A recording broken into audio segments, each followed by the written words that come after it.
Então, agora, nesse mês de maio, nós lemos juntos 6 livros da Bíblia, um capítulo por dia. E nesta última semana, como acontece, apenas para que você consolide isso na sua mente, toda última semana do mês, nós temos um propósito de jejum e oração e um devocional. O devocional dessa semana, meu Deus, foi lindo. O de ontem, então, com o livro de Filemon, meu Deus do céu, foi maravilhoso. Eu li e chorei, embora eu mesmo que tenha escrito. Mas estava lindo, maravilhoso. E tudo isso, irmãos, é para que a gente cresça e se torne mais parecido com Cristo a cada dia.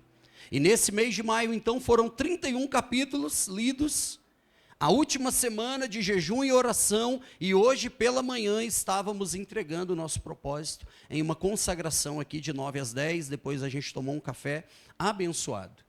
E na próxima ceia, então guarde isso, sempre na ceia, nós vamos estar concluindo um propósito de jejum e oração, e estaremos no domingo da ceia, 9 da manhã aqui, orando, apresentando ao Senhor as nossas vidas, e depois um café de comunhão.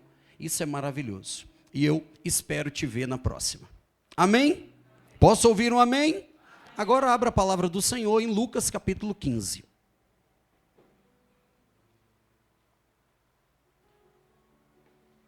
Lucas capítulo 15. Lia, a mesa está linda como sempre, viu? Linda mesmo, parabéns, perfeita.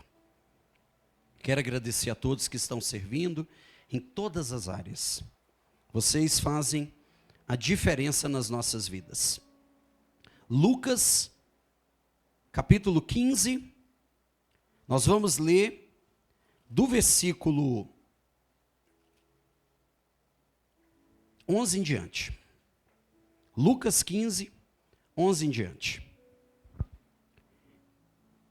Essa é um texto que se encontra apenas em Lucas e é uma história belíssima. É uma parábola riquíssima. E é sobre essa palavra que hoje nós vamos pensar juntos. Lucas 15, 11 diz assim, obrigado meu amigo. Jesus continuou. Só para você lembrar, o capítulo 15 é chamado de capítulo dos achados e perdidos. Se você olhar, começa falando da ovelha que se perdeu, que é aquela ideia das 99, que ele guarda e vai buscar que se perdeu. Depois ele conta a parábola da dracma perdida, e agora ele chega na terceira parábola, e por isso que ele diz, continuando. Continuando, Jesus disse, certo homem tinha 2 filhos. O mais moço disse ao pai, pai, quero que o Senhor me dê a parte dos bens que me cabe. E o pai repartiu os bens entre eles. Passados não muitos dias, o filho mais moço, ajuntando tudo que era seu, partiu para uma terra distante e lá desperdiçou todos os seus bens, vivendo de forma desenfreada.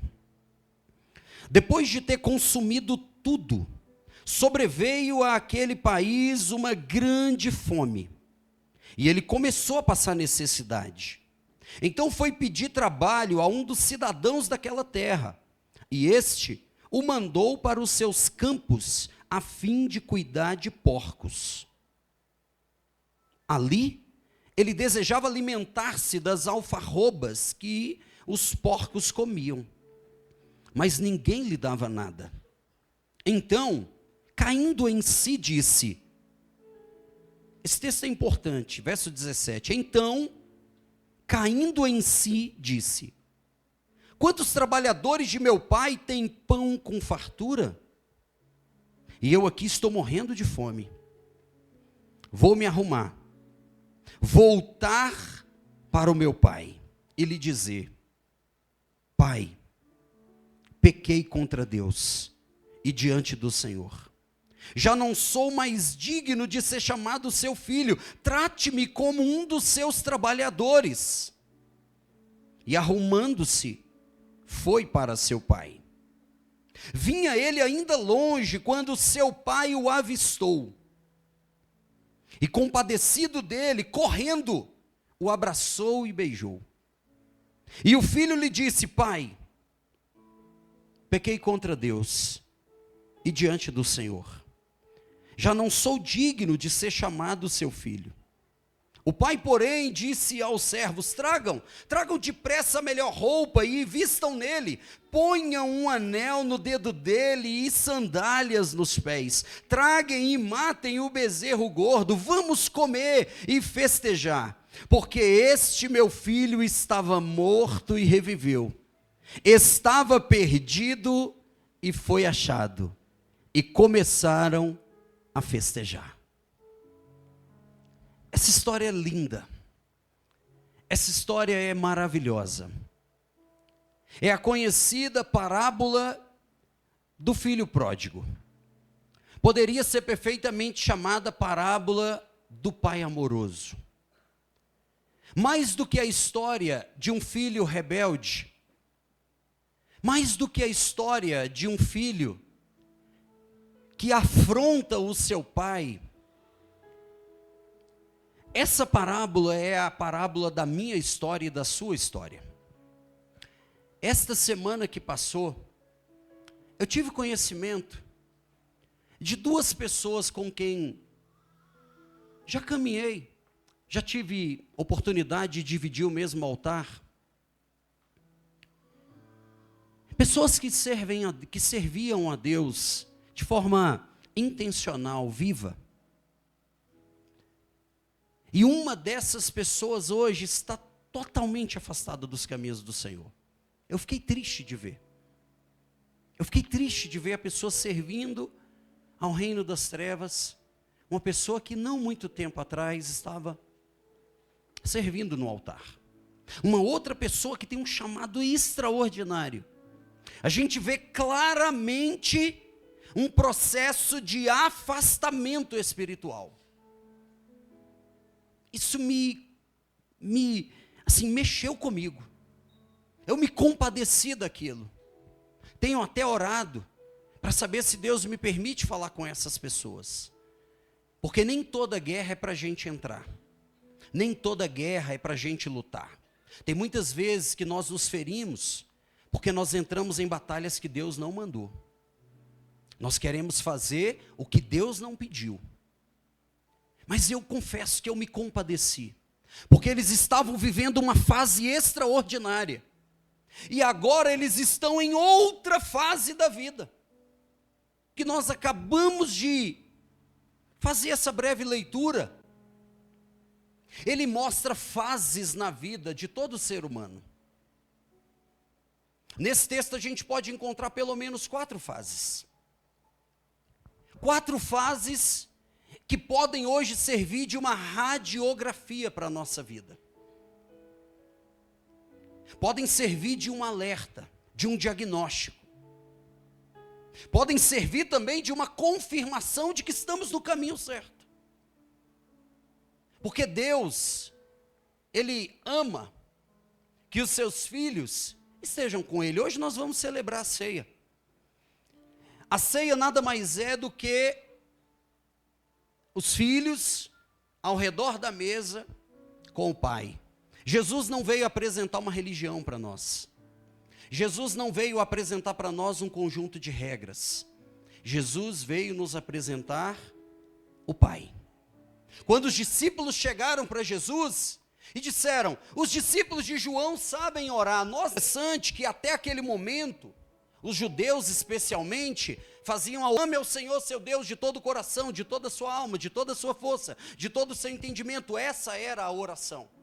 Embora Deus continuasse sendo Deus, Jesus não exclui isso, mas agora Jesus, ele vem apresentar uma oração que nos aproxima desse Deus. Porque essa oração de um Deus apenas como um Senhor soberano nos distancia. Mas Jesus, ele vem para nos reconectar ao Pai. E ele diz: olha, quando vocês forem orar, vocês farão assim: Pai nosso que estais no céu. Ali ele diz: Deus, mais do que Senhor, Ele é o nosso Pai. E Jesus veio para que eu e você novamente tivéssemos acesso ao Pai. É por isso que quando Jesus está conversando com seus discípulos em João capítulo 14, e ele diz: olha, eu vou para o Pai.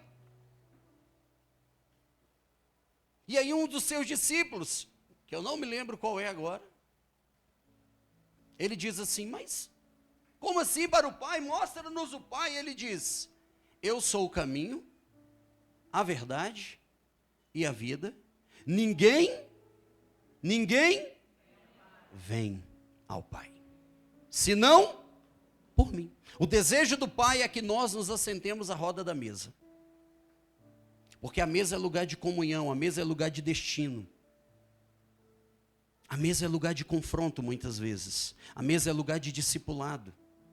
A história que nós lemos nos mostra que um pai tem 2 filhos, e eu não quero falar dos 2, eu só quero falar desse. A Bíblia diz que o pai tem um filho mais novo. E esse filho mais novo chega ao pai e diz: eu quero a parte da herança que me cabe. Naquela época não era algo incomum, era algo comum o pai dar a herança ainda em vida. O problema dessa história não é dar a herança ainda em vida. O problema da história era que a tradição demonstrava que era um ato de voluntariedade. O pai poderia, em vida, distribuir a sua herança. Era uma total desonra se o filho fizesse essa iniciativa. Porque quando o filho, Ledi, fazia a iniciativa de pedir a herança, era como se o filho estivesse dizendo: eu já considero o Senhor como morto. Era um assassinato afetivo, um assassinato emocional. Por isso que essa história causa tanta surpresa. Então o filho, ele pede a herança. E ele diz: pai, eu quero a parte da minha herança. E o texto diz que ele pede a parte da herança, e passado pouco tempo ele vai viver a vida. Ele vai curtir a vibe. Ele vai viver todos os seus desejos e liberdades. E a Bíblia diz que ele começa a gastar tudo. E chega um momento que ele já não tem mais nada, em que os amigos que o aplaudiam enquanto havia dinheiro somem, e ele se vê numa situação tão degradante, tão deplorável, que ele vai agora cuidar de porcos. Para o judeu, isso é uma coisa inadmissível. Dentre as possíveis funções que alguém poderia exercer naquela época, cuidar de porcos era a classe assim mais baixa que se poderia ter. E agora, esse jovem está cuidando de porcos. E enquanto ele está cuidando de porcos, e a Bíblia diz que ele está com fome, eu também estou com fome. Minha barriga deu uma roncada aqui agora, que eu achei até que era... Meu Deus. Hã? Nossa, não me lembro. Conversas internas aqui. Vai ter uma cantina depois, né? Reserva 5 pastéis, por favor. Ele está com fome. E a Bíblia diz que ele vê os porcos comendo lá as bolotas, as alfarrobas. A alfarroba é como se fosse, só para a gente entender mais ou menos o que é isso, é como se fosse uma vagem. Só que é uma vagem específica para porcos. Ressecada, um alimento lá qualquer. E ele estava numa situação tão deplorável que ele está desejoso de comer aquela comida do porco. E aí ele se lembra. Ele fala assim: puxa, na casa do meu pai há tanta fartura. Na casa do meu pai há tanto pão. E eu estou aqui desejando comer a comida do porco. Isso demonstra a primeira fase da vida desse jovem. A primeira fase que a gente vê na vida desse jovem se chama o perigo da insatisfação. Você pode dizer comigo: o perigo da insatisfação. Ele estava na casa do pai, onde ele tinha tudo. mas havia uma insatisfação crônica dentro dele. Havia uma inquietação, como se aquele lugar não lhe atendesse, como se aquele lugar fosse insuficiente para ele, como se o amor do pai, o cuidado do pai, o carinho do pai, a provisão do pai, o afeto do pai, não fosse algo que o suprisse mais. A insatisfação é um perigo, e a insatisfação não surge quando nos falta, escute isso. Porque ele não tinha falta de nada. A insatisfação não surge quando nos falta. Surge quando não percebemos e não valorizamos o que Deus está fazendo por nós. A insatisfação vai surgindo. E esse jovem começa a acreditar, escute isso, que a felicidade estava do lado de fora. Que a felicidade estava no que ele não tinha. Ele tem tudo, mas de repente, Deus já não basta, a família não é suficiente, o lugar onde ele estava não lhe satisfaz mais. Raramente a insatisfação surge de tragédias, raramente. Ela vai sendo gerada, muitas vezes silenciosamente. E se não for identificada e tratada, ela nos impulsiona por um perigoso caminho como esse, que esse jovem trilhou. Pastor, mas como que pode surgir essa insatisfação? De várias formas. Mas uma delas se chama comparação. A comparação é a mãe da insatisfação. Entenda, irmãos, sempre vai ter alguém que está à frente de nós. Em qualquer área que você imaginar, sempre vai ter alguém à sua frente. Quando eu estava na escola, e eu era zoado, hoje se chama bullying, na minha época bullying era para café. Érica, eles me chamavam de cabeça de bola de basquete, cabeça do mapa mundi, eu nem tenho cabeça grande, é uma... Aí eu chegava na escola às vezes tão mal, que eu ficava comparando a minha cabeça com a dos outros. Eu falava, poxa, aquele ali tem uma cabeça grande também. E ninguém fica zoando dele, olha lá. E o pessoal ficava me zoando. A comparação é a mãe da insatisfação. Sempre vai ter alguém mais inteligente do que você. Sempre vai ter alguém mais bonito do que você. Sempre vai ter um casamento melhor do que o nosso. Sempre vai ter. Ah, Senhor, eu olho aqui no Instagram. Essa pessoa só vive em Gramado. Eu não consigo nem ir na grama do meu condomínio.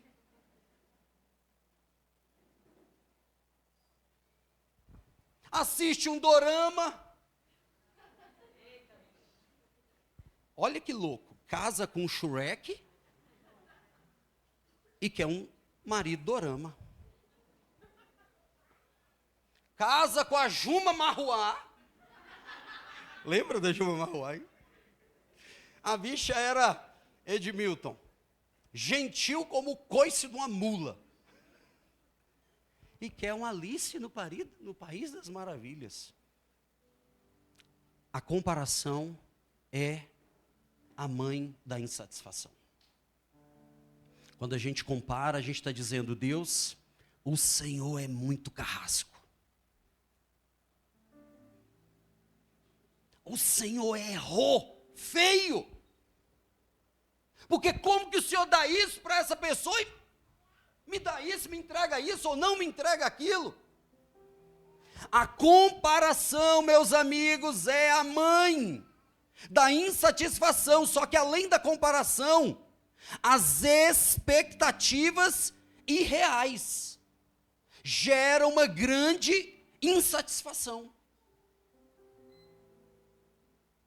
Nós temos que sonhar, temos que ter projetos, expectativas, Mas nós temos de ser realistas. Tem situações que Deus não vai nos permitir viver. Nós temos que ser realistas. Há pouco tempo eu estava conversando com uma pessoa que já tem seus 20 e tantos anos, e o sonho dele era ser um jogador de futebol. Um cara que joga bem e tal.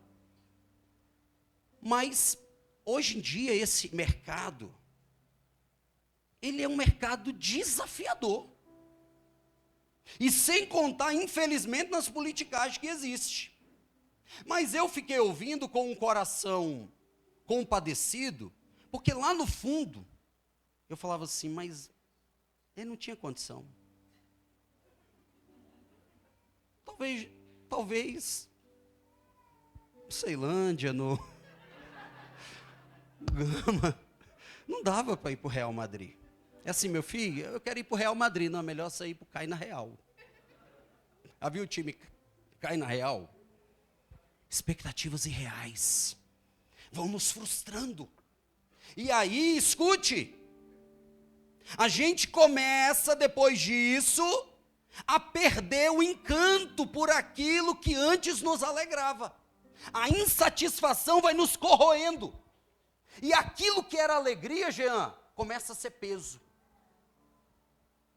Aquilo que nos impulsionava a estar em família, estar com a esposa, ver uma melhoria na casa, ver uma melhoria no casamento, aprender, estar na igreja, ler a palavra de Deus, adorar o Senhor, começa a virar um peso, porque a insatisfação vai roubando o presente. É isso que aconteceu com esse jovem. A insatisfação nos faz ter o sentimento de que nós merecemos muito mais do que temos. E isso vai nos corroendo. Esse jovem está dentro da casa do pai, tem tudo, e a insatisfação foi tomando conta dele. E à medida que a insatisfação vai encontrando um solo fértil, escute isso. Essa é uma fase. O perigo da insatisfação. Por que a insatisfação é perigosa? Porque à medida que a insatisfação vai criando raízes, eu sou atraído para a segunda fase, que é a fase que ele vive. Ele pede a herança do pai, e a Bíblia diz que passados poucos dias, ele vaza. Ele vai para uma terra distante viver dissolutamente. Se você ler até o final do capítulo 15, o texto diz que ele vai gastar o dinheiro com festas e prostitutas. A segunda fase na qual ele vai agora, porque a insatisfação foi crescendo, e agora o impulsiona para a atração da ilusão. Ele tem uma ilusão que viver fora de Deus vai dar certo. Que viver longe do Pai é o melhor caminho. Escute, não há vida verdadeira longe do Pai. Mas ele é iludido. Ele é atraído por uma ilusão, e o texto diz, e partindo para uma terra distante, escute, a ilusão é atraente, é sedutora. Ele acreditava, meus irmãos, que vivendo de boa, sem ter pai, mãe para encher o saco, sabe por quê, jovem, que seu pai e sua mãe enchem seu saco? Porque eles te amam. Se um dia seus pais começarem a não estar nem aí para você, aí você deve ficar atento. Enquanto seu pai e sua mãe estão dizendo, ô menina, arruma o quarto. Ô menino, toma banho. Escova o dente, treva. Já fez a tarefa. Aí deixa chegar às vezes, aqui não acontece isso. Domingo, 24 horas. E lembrei que tem um dever para amanhã cedo no trabalho. Tu lembrou? Tu lembrou? Sabe o que é isso? Cuidado dos pais. Tem que ter cartolina, tem que ter maquete. Irmão, a gente não mata porque não pode. É ou não é? Ele é atraído, meus amigos, escute isso, ele é atraído por uma ilusão, ele acha que agora ele está livre, e é isso que essa cultura está querendo te ensinar e me ensinar. Sabe o que é top? Você não é ter uma mulher não, é você ter 4, 5. Sabe o que é top? É você ter homem com homem, mulher com mulher, é você fazer o que você quer. Essa é a escravidão dos próprios desejos. Sabe o que é top? É você fumar, é você beber, é você estar pleno. É narguilé, é vape, é pod, é tudo. Vai, meu irmão, é maconha, é pornografia, isso é top. Foi isso que atraiu esse jovem aqui. Ele é atraído por uma ilusão e partindo foi para uma terra distante. A ilusão, escute, a ilusão atrai com promessas, mas trai com mentiras. Tantas promessas, e ele sai numa busca insaciável por satisfação, novos relacionamentos, dinheiro, prazer, experiência, ele quer curtir a vida, ele quer viver de boa com a galera, mas a ilusão o atraiu, mas não o preencheu. Escute, na primeira fase da vida desse jovem, ele era feliz e não sabia. Agora ele está na segunda fase, ele está curtindo a vida doidado. Agora ele é infeliz, mas também não sabe. Essa pessoa que eu acabei de citar aqui, eu não cito como julgamento não. É com o coração partido que eu digo. Que uma pessoa que estava contribuindo para o reino de Deus. Vou virar assim, Gabi, que aí você tira a foto. Ficou boa essa? É porque nunca sai, as fotos não dá. Depois você senta ali, que aí eu vou parar um pouco, 3 segundos você vai tirando. Ai, Gabi, agora dá, ó. Estou brincando, minha amiga, mas pode fazer.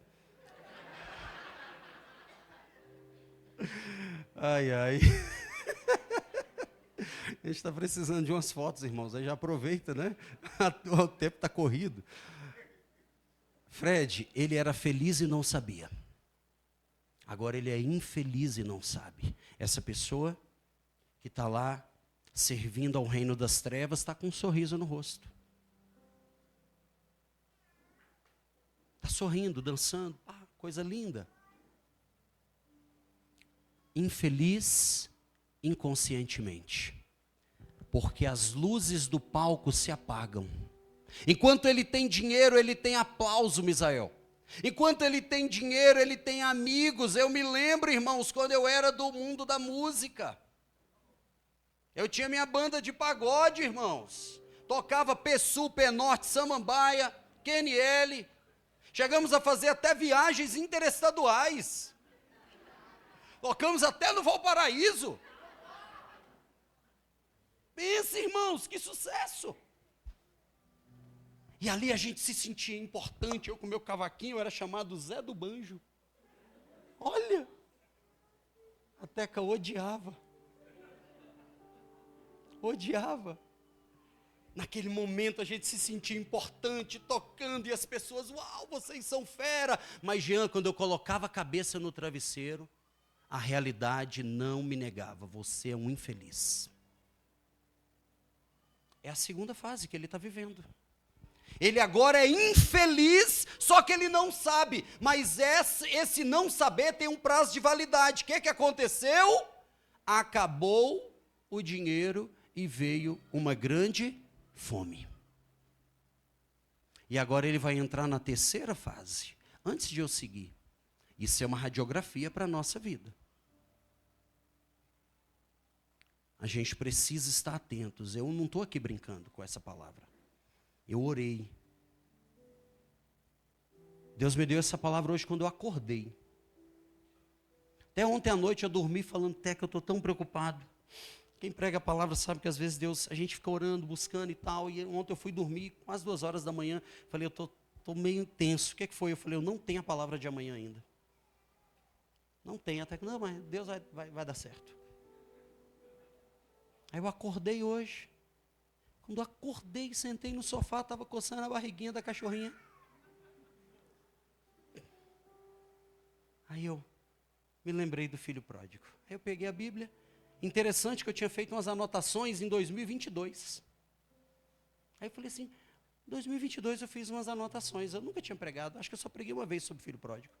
Aí eu vi umas anotações assim pela metade, aí Deus, é isso. Aí na hora que eu estava me arrumando, falei para a Teca. Ela, e aí a palavra? Aí eu fui me arrumar, Ramon. Deus às vezes me dá essas coisas. Fui me arrumar para vir para a oração. Na hora que eu estava me arrumando, foi como se fosse um download assim, ó. Aí eu, ô glória. Aí eu, ufa. Ai, Senhor, obrigado. Essa palavra. Agora ele vai entrar na terceira fase. Qual é, pastor? O peso da realidade e a convicção do erro. Estava tudo lindo, estava tudo bonito, estava top, mas o dinheiro acabou, a fome chegou e agora ele está num curral cuidando, meu amigo Jair, de porcos. Com fome. Ele está desejando comer a comida dos porcos.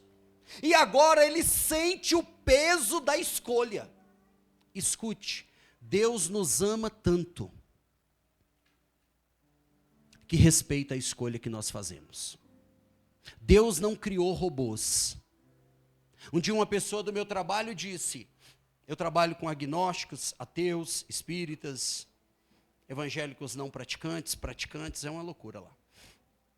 Mas um dia um falou assim para mim, se Deus existe, por que Ele permite tanto mal no mundo? Eu disse, isso não é uma questão de permissão, isso é uma questão de decisão. Você acha que seria bonito, seria legal, Deus criar um monte de robô? Um monte de gente que está programada para amar a Deus? Que amor é? Eu não quero, se minha esposa me amar por obrigação, eu não quero esse amor. Não. Deus nos deu a oportunidade de amar a Ele ou não. Deus nos deu, Bruno, a oportunidade de fazer escolhas, tomar decisões. Esse jovem tomou as decisões e agora ele está sentindo o peso, escute, o peso da escolha. Não é mais a ilusão da liberdade, agora é a realidade da escravidão. Ele está sujo, faminto, sozinho, a dignidade foi embora, o orgulho quebrado, o que sobrou? Talvez você está aqui e você passou por essas fases. A insatisfação começou a te levar a olhar, uau, é legal, é ser do mundo. Uau, o top é a gente fazer o que quer, olha lá aquelas pessoas que não servem a Deus, olha como elas são felizes. Você conhece a mente e o coração delas? Quando elas colocam a cabeça no travesseiro? Porque ninguém posta, irmão, na rede social, a ressaca, os vômitos, as brigas de casamento que a bebida gera. Mas quando o cara está lá no bar, não é assim? Uau, ó que top, desce redondo para o inferno. É assim. E aí a pessoa se ilude com aquilo, não, o top é ir para o mundo. Escute, a insatisfação, ela nos faz ver proteção como prisão. Quando Deus coloca limite para mim e para você, é porque Ele nos ama. É a mesma coisa de um pai, que o meu filho me encheu a paciência de 14 até 18 anos de idade, para dirigir o carro. E eu falava, não vai. Ah, mas fulano está dirigindo. Ah, eu falei, você não é, aquela frase própria de pai, você não é todo mundo. Não vai. Não vai dirigir, não, nem daqui ali, nem daqui ali, não vai. Porque o que é errado. Pequenas concessões nos afastam do propósito. Só que a gente está tão insatisfeito que a gente começa a ser iludido. O pai tem tudo para você, tem cuidado, tem afeto, tem direção, tem pertencimento, tem identidade, tem afeto, tem tudo. Aí a gente está assim, não, mas eu quero, olha lá o mundo, olha lá o show do mundo, eu quero ir para o show do mundo. O que você vai encontrar no show do mundo? Sério mesmo. Você tem convicção de que você é um cristão? Tem gente que já está agendado para pecar.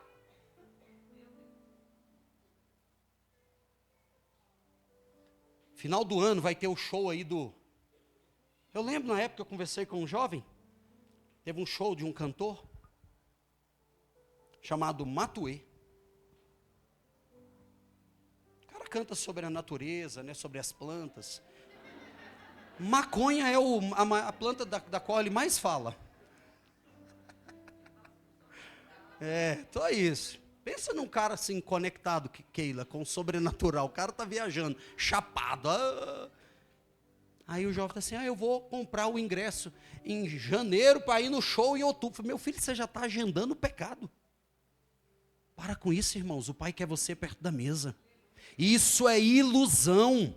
Você não vai encontrar satisfação longe de Deus. Esse texto é a minha vida e a sua vida. Hoje você pode mudar a sua rota. Esse jovem agora está cuidando de porcos. Só que agora não dá para fingir mais.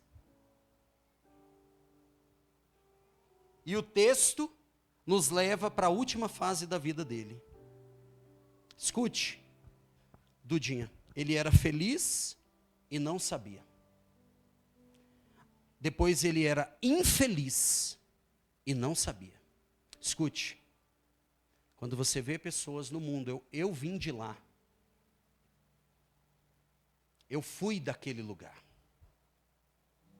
Era uma verdadeira ilusão, como um óculos de realidade virtual.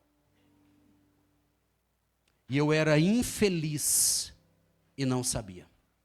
A terceira fase, ele é infeliz. Só que agora ele está consciente que ele chegou no fundo do poço. E o texto termina no versículo 17, nos mostrando o poder de uma decisão. Porque o texto diz assim, e caindo em si. Aqui há mudança. Talvez essa palavra hoje é para que você caia em si. E sabe o que esse texto cair em si quer dizer? É literalmente quando você assiste um filme que a pessoa morre e ela vê a alma sair do corpo dela. Já viu em filme isso? A pessoa morre e ela vê a alma sair e depois volta. É essa a ideia. O cair em si ele estava alienado da sua própria identidade. É literalmente encontrar-se com si mesmo. Voltar para si, tipo, despertar de um pesadelo. Ufa, graças a Deus que era um pesadelo. Acordei, foi isso que aconteceu. E o texto diz que ele cai em si e ele toma uma decisão. Ele diz, vou me levantar e vou voltar para a casa do meu pai. É isso que Deus espera de nós hoje. Vou me levantar e vou retornar para o lugar de onde eu nunca deveria ter saído. E o texto diz que ele prepara um discurso, ele diz, ele treina na frente do espelho, eu vou chegar e vou dizer, pai, eu pequei contra o céu, eu pequei contra o Senhor, já não sou digno de ser chamado filho, trata-me como um dos teus trabalhadores e tal, manda-me trabalhar lá e tal, e ele vai, só que ele não só cai em si, ele se levanta e vai. Hoje o chamado de Deus para mim e para você é, volte para a mesa do Pai. Não importa se você está na primeira fase da insatisfação, na segunda fase da atração pelas ilusões, na terceira fase. A terceira fase que esse jovem vive é o peso da realidade. Ele cai em si e fala, cheguei no fundo do poço. E o texto diz que ele volta para a casa do pai. Ele não voltou porque ele achou que merecia. Ele voltou porque ele sabia que o pai era a única saída. E o que é mais lindo aqui é que quando ele volta, meu amigo Ramon, ele está com um discurso pronto, achando que o pai vai pedir explicações. Mas a Bíblia diz que o pai o vê de longe, Bruna. O pai o vê de longe. E o pai corre ao encontro dele, o abraça, o beija e diz: uau, vamos festejar, troque a roupa dele, coloque sandálias, coloque anel, vamos cuidar dele, agora é um momento de festa, porque ele estava morto, reviveu, ele estava perdido, foi achado. O amor do pai é interessante, que quando você lê a parábola da ovelha perdida, a pessoa vai atrás da ovelha. Quando você lê a parábola da dracma perdida, aquela mulher vai atrás da dracma. Mas aqui o pai não vai atrás. Fica parecendo que é um pai insensível. Só que quando o filho volta, ele diz: meu filho foi perdido, mas agora foi achado.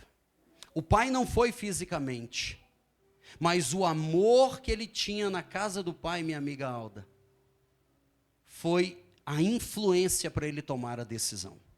Quando ele cai em si, a primeira coisa que ele diz é assim: na casa do meu pai há pão e fartura. E aí o poder que ele toma, a decisão que ele toma, o volta, e sabia. Agora quando ele volta para a casa do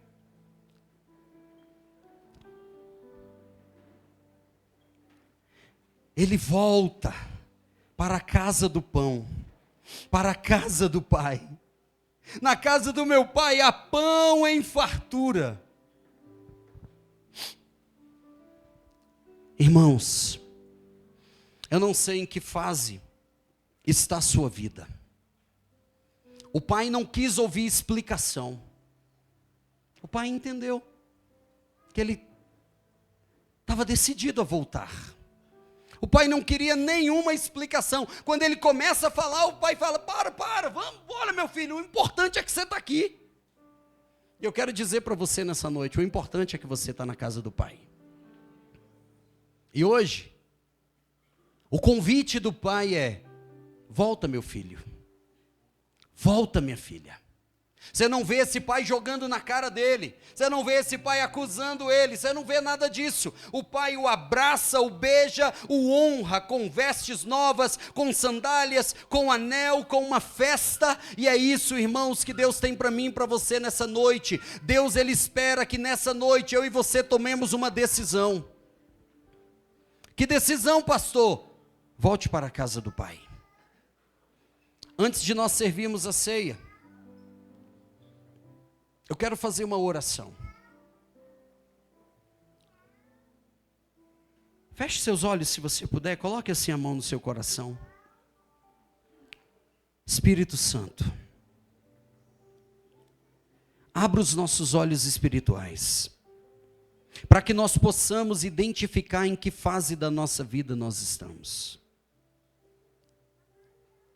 Se a insatisfação é que tem nos consumido, se a atração pelo mundo, o peso das escolhas, ou o poder de uma decisão de voltar para a casa do Pai. Espírito Santo, hoje, em nome de Jesus eu oro, para que o Senhor abra os nossos olhos, e se nós estávamos, Senhor, em alguma outra fase que não seja a fase de estar na casa do Pai, feliz conscientemente, nos impulsiona no caminho de volta, nos ajuda a lidar com as insatisfações. Espírito Santo, nos ajuda nessa noite a encontrar satisfação no Senhor.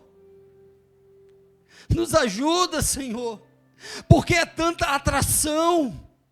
Eu sei, Deus, que eu falo com os jovens, especialmente os adolescentes. Ah, Senhor, como é difícil a comparação, como é difícil ver tantas pessoas que estão vivendo coisas que parecem tão perfeitas. Ah, Senhor, mas não há vida longe do Pai. Ei jovem, cuidado com a atração das ilusões, cuidado com a comparação. Você é único. Ei homem, ei mulher, você é único. Você foi formado, você foi desenhado por Deus. Você é único, você é especial. Você foi feito de uma forma que não é em série. Você foi desenhado por Deus Deus, nessa noite, o desejo do Pai é que todos nós, como filhos, estejamos ao redor da mesa, comendo pão, bebendo cálice. Pai, em nome de Jesus, nessa noite, Espírito Santo opera, para que nós possamos cair em si, Senhor, para que não possamos avançar nessas fases e chegar no fundo do poço. Ei, escute-me, você não precisa ir adiante nessa decisão. Não se afaste do Pai. Tenha uma vida extraordinária em Deus, de identidade e pertencimento. Então, nessa noite, o chamado de Deus é: volte. O Pai não está aqui para te condenar. O Pai não está aqui para te acusar. Você não precisa dar explicações. Apenas volte. Volte a adorar. Volte a buscar. Volte a desejar a presença, volte para a palavra, volte para o lugar secreto, volte para o devocional, volte para a adoração, volte a colocar cânticos de louvor e adoração na sua casa, no seu carro, volte a cantar a Ele, volte a adorá-lo, volte a exercer o ministério que Deus te deu, volte para a presença do Pai, porque fora do Pai não há vida, fora do Pai é um mundo de realidade, uma realidade apenas virtual. Fora do Pai não há alegria, fora do Pai não há satisfação. Nessa noite o Pai nos chama: voltem, filhos, é noite de festa, voltem. O Pai tem vestes novas, o Pai tem sandálias nos pés, o Pai tem um lugar à mesa. E eu quero nessa noite te convidar, você que por algum motivo se distanciou da mesa do Pai, eu quero nessa noite te convidar, eu quero orar por você, eu quero te dar um abraço. E nessa noite o Espírito Santo está dizendo: volta, filho. Quem é a primeira pessoa que vai tomar essa decisão de voltar para o Pai hoje? Quem é essa pessoa hoje? Quem é a pessoa que vai entregar sua vida a Cristo hoje? Temos alguém assim? Dê um sinal com a sua mão.